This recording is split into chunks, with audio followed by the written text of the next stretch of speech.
A tribute to Manchester United, 6th of February 1958.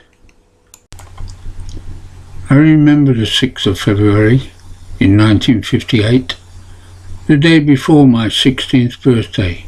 Everything was great. I was working at the CIS, an insurance mob in town. I'd finished work at Deansgate and I was heading home. I joined the queue at Market Street and I noticed some were crying. They were talking in hushed tones about some people dying. Then I saw the headlines of the paper a man was reading. What's this, I thought? That can't be true. I could not catch the meaning. United disaster, grim fight for life, is what the headline read. This could not happen to my new. Were any of them dead? All these thoughts ran through my mind as tough men cried around me. I caught the bus and hurried home. That's where I felt I should be. The Busby Babes were flying home for the game in the Euro Cup. They'd drawn with Red Star in Belgrade, which meant they would move up to play Milan in the semis at Old Trafford, their home ground. But now that fate had played its hand, that meant nothing to those around. They had flown out on the Monday. Lord Burleigh was the plane. And then on the Wednesday you could fly them home again. Because the plane could not carry all the fuel it needed, it landed at Munich airport and refuelling then proceeded.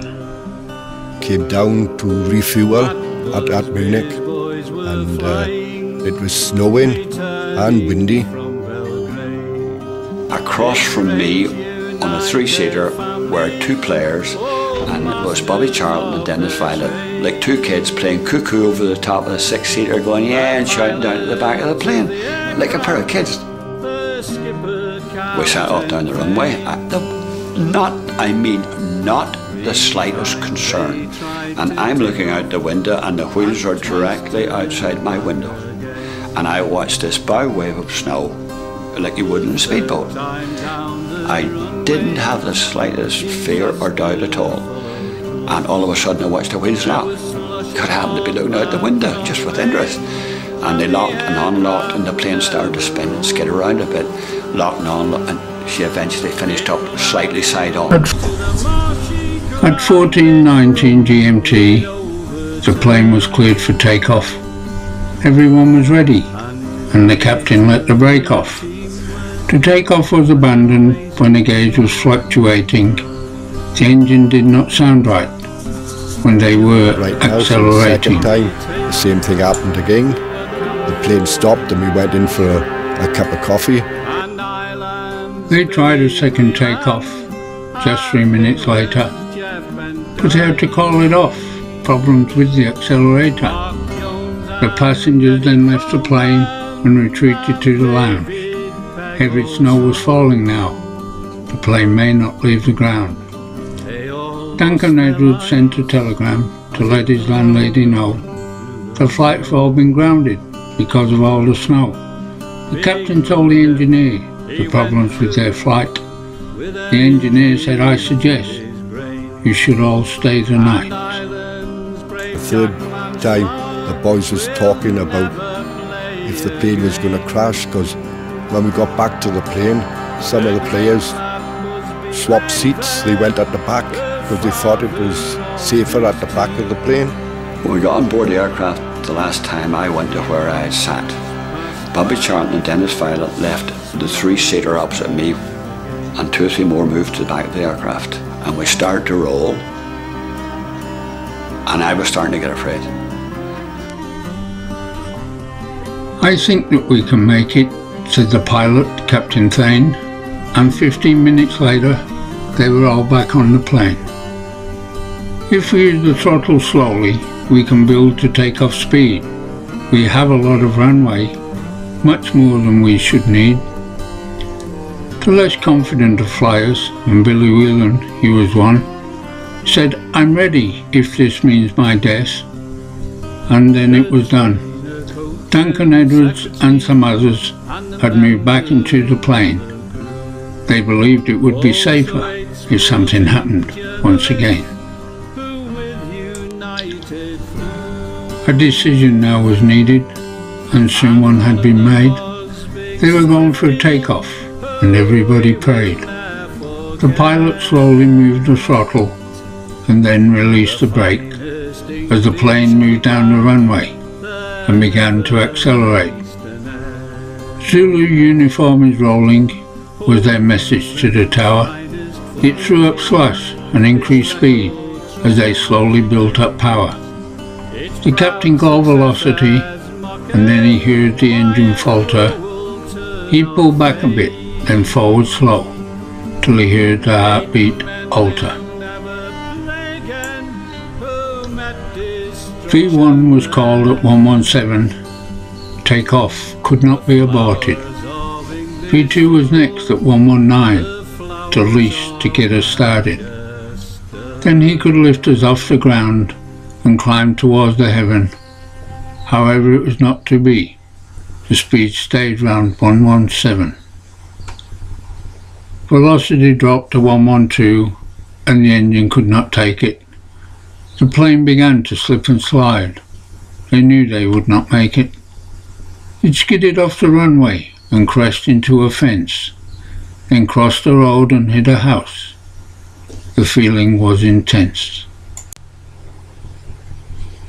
The wing tore off when it hit the house. The tail was hanging free. The fuselage hit a wooden hut and the cockpit hit a tree. The house caught fire and people ran, but Murphy's Law's a rule. Inside the hut the plane had hit a truck full of tyres and fuel. The truck exploded in a sheet of flame and added more confusion. Thane saw the flames around the plane, and he had no illusion. He was sure it would explode and told his crew to run, then saw flames below the wing and knew what needed to be done. The co-pilot, trapped in his seat, said to leave him there. Thane said he would come back for him when he had time to spare, then grabbed two handheld extinguishers to help him fight the fire. He knew the wing was full of fuel. The outcome would be dire. And I'm looking out the window now and watching it again because I'm more worried, for want of a better expression, but I never expected it to be what it was. And I watched the wheels and I watched the bow wave of snow, which was much, much bigger then. And all of a sudden I watched the undercarriage go up. We're up. When you see the undercarriage go up, you're up. And next thing I know is daylight and darkness, banging and sparks, and things hit you in the head.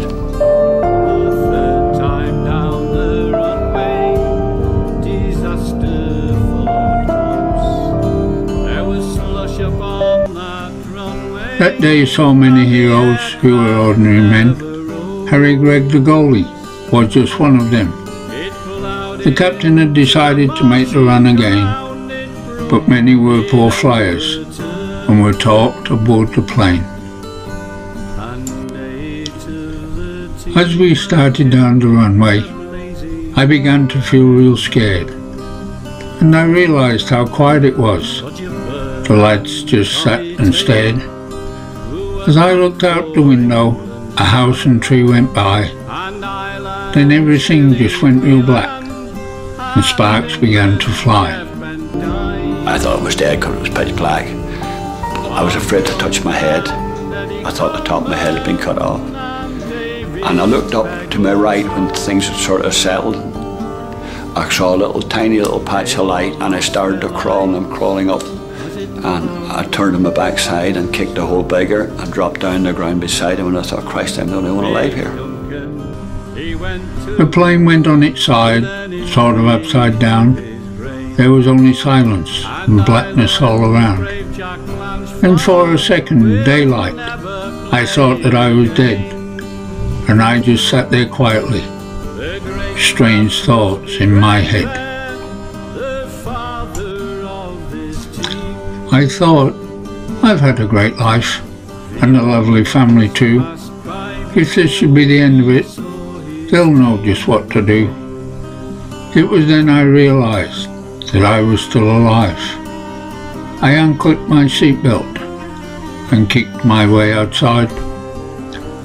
The first I saw was Captain Thane, extinguisher in hand, 5 others running towards us to help us if they can.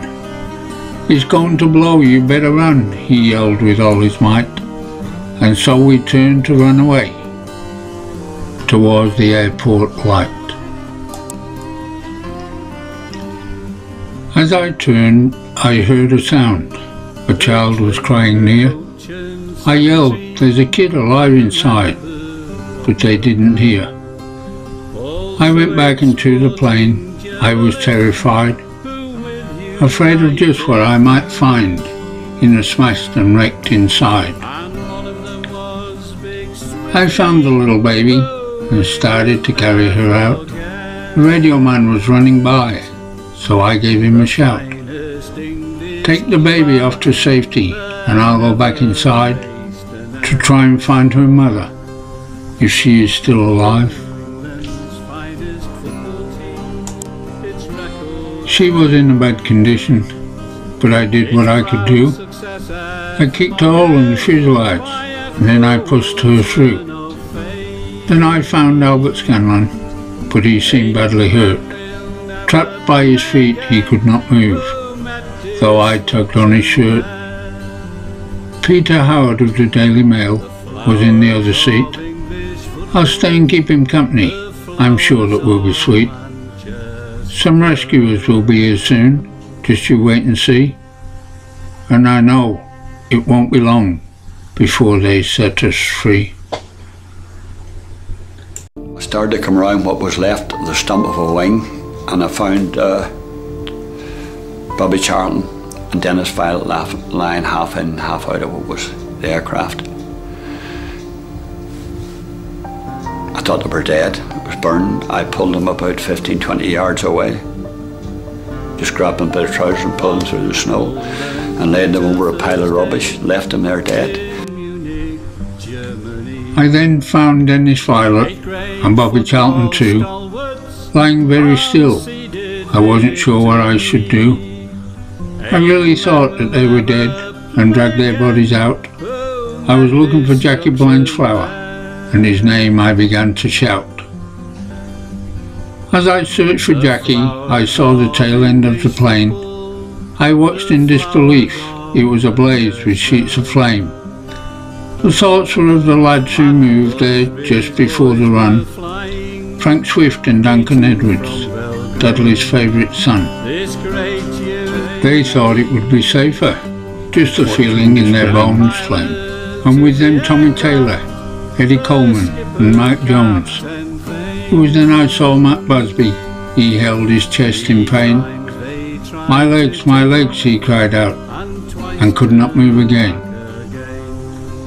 I heard Jackie crying, and when I turned around, I saw the body of Roger Byrne lay across him on the ground. Jackie's arm was bleeding bad, so a tourniquet I tied, and hoped that that would be okay till more help could arrive. A man had suddenly appeared. A syringe was in his hand. I told him there were more inside and hoped he'd understand. Then suddenly explosions from the back half of the plane knocked the doctor off his feet, but he got up again. The biggest shock I had was when I turned and there's Bobby Charlton and Dennis Violet staring at the rest of the plane exploding in the petrol dump. Just staring. I turned around and saw them. It was so hard to believe. Bobby and Dennis standing there. I was so relieved. I had thought they were both dead when I pulled them from the plane. Now they were both staring, just watching the spreading flame. More rescuers had now arrived to take over control. I sank to my knees and wept, and deep down in my soul, there in the snow and mud and slush, amidst the awful pain, thank God that some of us survived to live our lives again. The team returned to Manchester, shattered and torn asunder. 8 of them were left behind, and fans could only wonder. 7 dead, and Duncan Edwards still fighting for his life. Would United rise again and battle through this strife? They finished out the league that year. Fans were where they sit. They played Bolton in the FA Cup, but their heart was not in it. The team was drained and they were tired of being labelled heroes. Their friends were dead and they felt guilty, collecting all these kudos. 21 of 44 would die that fateful day, but it was a miracle that any walked away. Captain Raymond and Captain Sane had done what they felt was right, but this story would not be written if they'd agreed to stay the night. Duncan Edwards fought so hard it was thought that he might live, but with his body broken and torn, he had no more to give. After 15 days he passed away and Manchester grieved again. He joked with Jimmy Murphy he'd be fit for their next game. One more would die from injuries he had received that day. 3 weeks later, Kenneth Raymond, the co-pilot, passed away. A decorated flying ace, he had won the DFC. Though doctors fought to save him, it was not to be. There's not much more that can be said about that fateful day. We wish that we could just go back and to the people say, you should stay here for just one more night, a fresh start in the morning. And we would not be crying now, and we would not be mourning.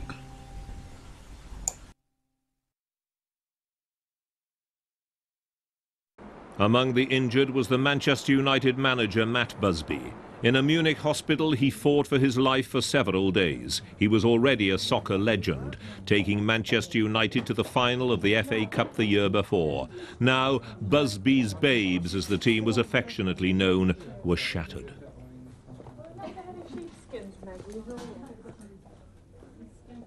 But it wasn't just Manchester United who were devastated by the crash. 3 of the players badly injured in hospital were England internationals. 3 others had been killed, including the England captain Roger Byrne. The Irish Republic also lost one of their senior players. Roger Byrne and Tommy Taylor, who were capped for England's side, and Ireland's Billy Whelan and England's Jeff Bendy, Mark Jones and Eddie Coleman and David Pegg also. They all lost their lives as it ploughed on through the snow. Big Duncan, he went too, with an injury to his brain. And Ireland's brave Jack Blanchflower will never play again. The great Matt Busby lay there, the father of this team. The long months passed by before he saw his team again.